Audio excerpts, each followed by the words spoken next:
le rappel des ambitions, donc c'est rassembler un écosystème, effectivement. Je vous ai parlé de différents projets, je vous ai parlé de communes, je vous ai parlé de Villagile. J'aurais pu vous parler de Caminéoté, qui est un projet qui est suivi avec la préfecture. La région, qui travaille beaucoup sur la filière, par exemple, d'hydrogène autour de la mobilité. Il y a beaucoup de choses qui se font sur notre territoire.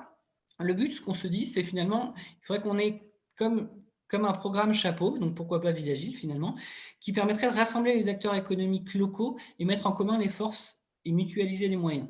Quels sont les 4 gros objectifs pour Villagile? Donc, l'objectif territorial de rééquilibrage et solidarité des territoires en repensant la mobilité au sens large. Là, l'objectif, je ne sais plus si je l'ai dit au début, Villagile, on est sur Toulouse Métropole, le Sicoval et les portes de Gascogne. Donc, on est vraiment sur un territoire large qui est très hétérogène. On a de l'urbain, on a du rural. Donc, l'objectif, c'est de voir comment on peut justement, peut-être cette densité dont je vous parlais depuis tout à l'heure, peut-être voir comment elle peut se répartir sur le territoire de manière un peu plus homogène et comment on crée ces hubs, justement, ces fameux nœuds de distribution des réseaux, de manière à justement couvrir ce territoire. L'objectif environnemental, aujourd'hui, vous le connaissez tous, hein, sur la notion de durabilité et la circularité des ressources. Objectif social, accompagnement au changement des comportements vers une sobriété énergétique, d'amélioration de la qualité de vie et définition d'une citoyenneté numérique.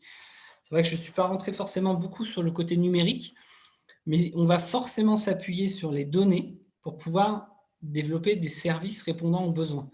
Je ne sais pas si vous savez, mais par exemple, il y a des thèses en ce moment sur les paradoxes entre les gens qui veulent de plus en plus de services. Voilà, aujourd'hui, on veut avoir une application, on veut avoir beaucoup de services, et en même temps, on veut de moins en moins donner ces données. Donc, c'est clairement un paradoxe, parce que sans les données, vous n'avez pas le service.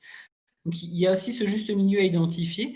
Et donc, nous, à Toulouse Métropole, il y a un projet, d'ailleurs, on a été lauréat Ville Intelligente il y a 2 jours, pour ce projet-là, qui s'appelle la plateforme IAData, qui en fait se veut justement être une plateforme qui vient agréger l'ensemble des données du territoire.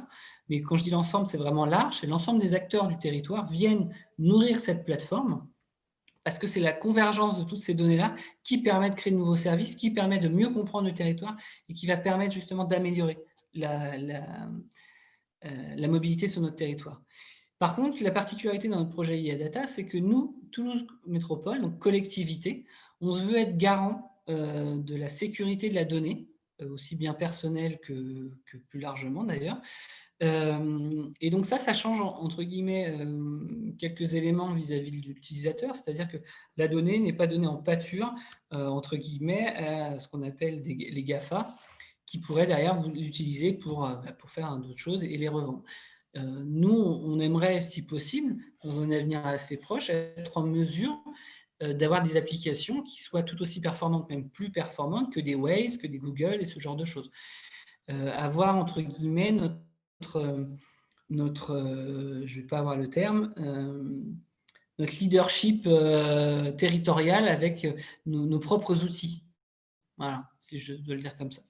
Et du coup, il y a un objectif économique de résilience et de recapitalisation du territoire à travers une diversification des emplois. Effectivement, plus on va créer des nouveaux moyens de transport, des nouvelles manières de faire, il y a forcément des créations d'emplois ou en tout cas des mutations des emplois. Donc ça, c'est quelque chose d'intéressant pour un territoire. Et il y a cet aspect que je vous disais, essayer de sortir un petit peu de tout ce qui va être GAFA pour être finalement avoir une économie qui reste locale et pas forcément qui se, entre guillemets, qui se délocaliserait, quoi.